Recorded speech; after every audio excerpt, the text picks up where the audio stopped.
شکر اللہ کو بہت پسند صفت ہے. انبیاء کی تعریف کی اللہ پاک نے قرآن کریم میں، اور ان کی شکر کی صفت کی تعریف کی. کیا تمام انبیاء، ہر نبی میں ایک خصوصی صفت ہوتی تھی.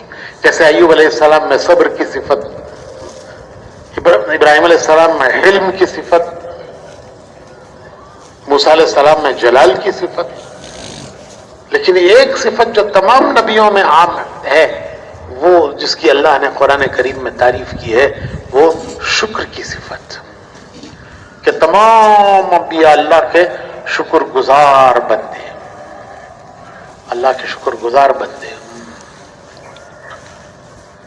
اور عام انسانوں سے اللہ کو شکایت ہے کہ میرے شکر گزار تھوڑے ہیں. وَقَلِيلٌ مِّنْ عِبَادِيَ الشَّكُورُ، کہ میرے شکر گزار بندے تھوڑے ہیں، اور باقی دنیا ناشکروں سے بھری ہوئی ہے. دنیا ناشکروں سے بھری ہوئی ہے، اور میرے شکر گزار بندے، اللہ فرماتے ہیں وَقَلِيلٌ مِّنْ عِبَادِيَ الشَّكُورُ، کہ میرے شکر گزار بندے تھوڑے ہیں.